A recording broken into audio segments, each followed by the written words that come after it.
क्या अश्वत्थामा आज भी जिंदा है? क्या आज भी वो हमारे बीच है? आज हम इसी रेस के बारे में बात करेंगे। तो हे गाइस, हम आपका स्वागत करते हैं अपने इस YouTube channel facts known unknown में। आज हम इसी रेस के बारे में बात करेंगे। तो चलिए शुरू करते हैं आज का हमारा वीडियो।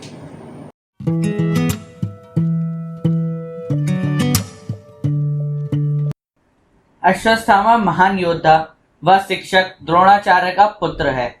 वह खुद भी बहुत बहादुर और युद्ध विद्या का विशेषज्ञ था। महाभारत के युद्ध में जब पांडवों की ओर से यह घोषणा की गई कि अश्वत्थामा मारा गया, तो द्रोणाचार्य को बहुत दुख हुआ। पुत्र के वियोग में उन्होंने अपने हथियार डाल दिए। तब द्रौपदी के भाई धृष्टद्युम्न ने उनका सिर काट दिया, लेकिन अश्वत्थामा अभी जिंदा था। युद्ध में अश्वत्थामा नामक हाथी मारा गया था। पांडवों के इस असत्य कथन से वह क्रोधित हो गया और उसने अपने पिता की मौत का बदला लेने का फैसला किया। युद्ध के आखिरी दौर में रात के अंधेरे में उसने धृष्टद्युम्न सहित द्रौपदी के 5 पुत्रों की हत्या कर दी थी। उसने ब्रह्मास्त्र का प्रयोग भी कर दिया था। भगवान कृष्ण उसके इस कार्य से क्रोधित हुए और उन्होंने उसके माथे पर लगी मणि को निकाल लिया।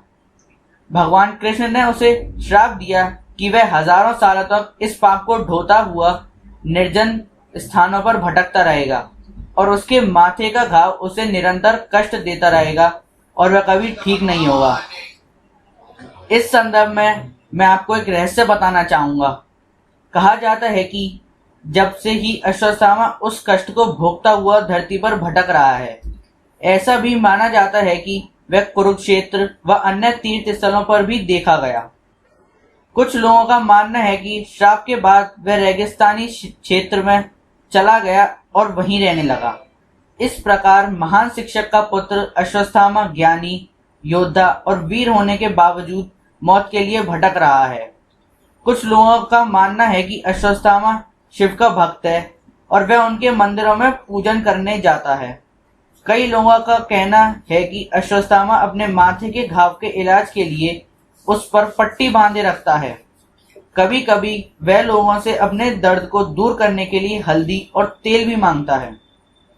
आयुर्वेद के अनुसार तेल और हल्दी घाव भरने के काम आते हैं। घरेलू नुस्खों में यह काफी प्रचलित भी है। कहा जाता है कि महान योद्धा पृथ्वीराज चौहान भी अश्वत्थामा से मिले थे।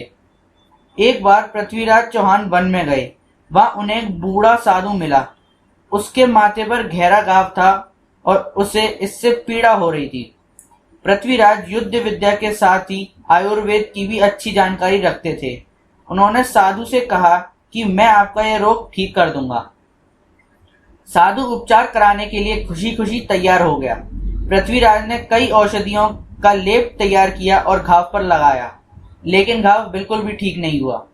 पृथ्वीराज को बहुत आश्चर्य हुआ, क्योंकि उन्होंने जिन औषधियों से लेप तैयार किया था उससे कितना भी गहरा घाव ठीक हो सकता था। आखिरकार एक दिन उन्होंने पूछ लिया, आप मुझे साधारण मानव नहीं लगते, क्या आप अश्वत्थामा हैं? क्योंकि आयुर्वेद की कोई भी औषधि सिर्फ अश्वत्थामा का ही घाव ठीक नहीं कर सकती। कहा जाता है कि साधु ने यह बात स्वीकार कर ली कि वह अश्वत्थामा ही है। उसने पृथ्वीराज को शब्द भेदी बाण का प्रयोग करने की विधि भी सिखाई। शिवराजपुर के छतरपुर गांव में द्रोणाचार्य ने शिवजी की तपस्या की थी और शिवजी ने उन्हें दर्शन दिए थे।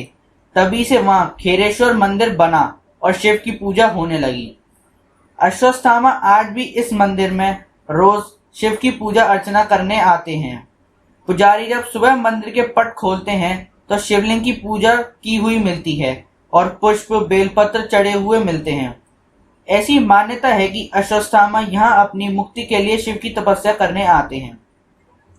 इस कथा में कितनी सत्यता है यह सिद्ध करना असंभव है। ऐसी ढेरों कहानियां हैं, फिर भी यह रहस्य तो बरकरार ही है कि अश्वत्थामा कहाँ गया। किसी भी ग्रंथ में उसकी मौत का जिक्र नहीं किया गया और सभी प्रमाण इस संबंध में मौन हैं। तो आज का हमारा वीडियो यहीं ख़त्म होता है। अगर आपको ये वीडियो पसंद आया हो तो प्लीज़ लाइक करें, शेयर करें और सब्सक्राइब करना ना भूलें। Thank you.